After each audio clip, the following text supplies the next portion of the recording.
Ready for another round of winter weather? Heavy snow is expected for tomorrow's commute.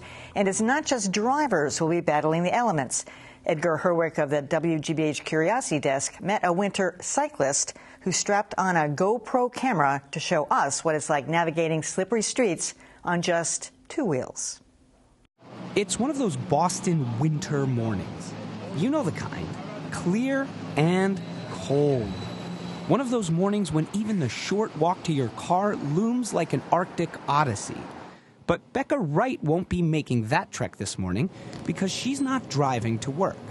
She's riding. Bicycle, bicycle, bicycle. I want to ride my bicycle. Cutting out the wind is an enormous part of it. Boston's one of the windiest cities, so windproof layers help, especially with the gloves. In addition to those gloves, Becca dons tights, a wool sweater, a windproof coat, scarf, extra socks, boots, and a helmet for her 4-mile journey from her Somerville apartment to Mass Art in the Longwood section of Boston.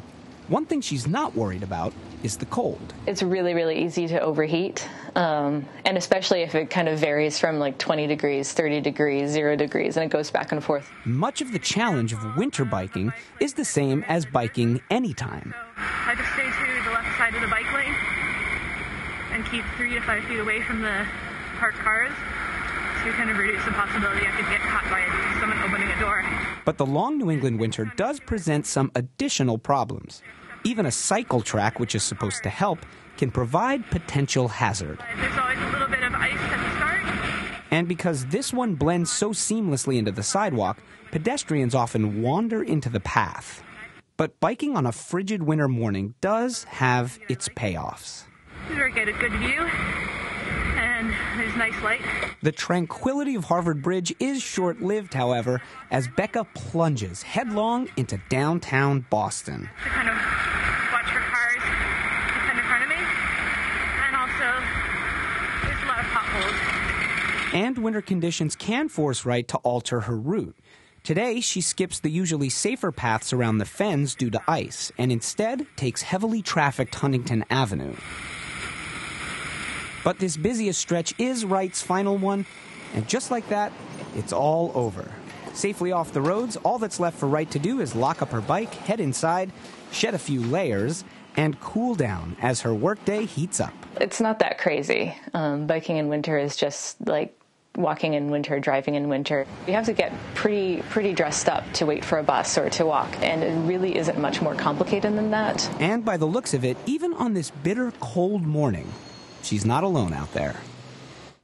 Well, bitter cold morning there, but not a lot of snow. There is snow in the forecast for tomorrow, so we'll see what it's like out there tomorrow. Yeah, I mean, that could be really unpleasant tomorrow. I mean, maybe on a regular cold day, but why does she do it even a day like tomorrow? Well, I mean, I think for a lot of these people, you know, why do you bike in the winter? It really depends. It sort of ranges. I mean, when I started reporting on this piece, we reached out on social media and heard from a ton of people who bike in the winter who were just telling us reasons why and talking with us about it. So Mike from Somerville is one of the people we heard from, and he said, I have a car, but biking's quicker and by far the most fun way to get in. You know, as you know, Emily, for a lot of bikers, it's a lifestyle choice. You know, they do it, some of them it's an economic reason, but some of them just, they like the exercise, they like to be outside.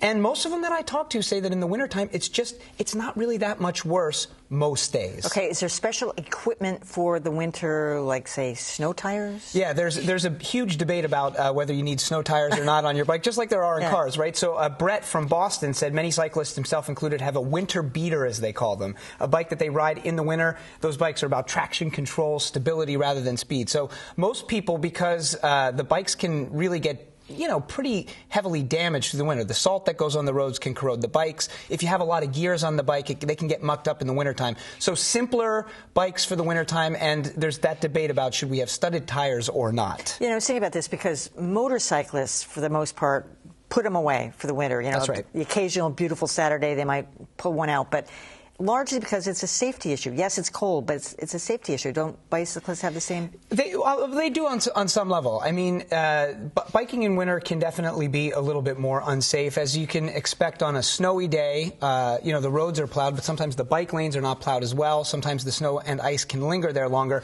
Ice is the big issue, just for bikers, just like it would be for motorcyclists. William Bowery from Boston said that the big difference is ice. He said you just have to take a lot more care, particularly on the bike paths, which are not always salted with the same speed as the road. So that's an important thing. Black ice, of course, is just as dangerous for bikers as it is for cars, except for if you hit a little bit of black ice in your car, of course, maybe you skid a little bit. You've got the protection of a car. You don't on a bike. So they're super careful about it. It's about being well lit and having really good lights on your bike. And you're going to ask Becca to put that GoPro on for tomorrow. We'll see if she'll do it. Yeah. Great.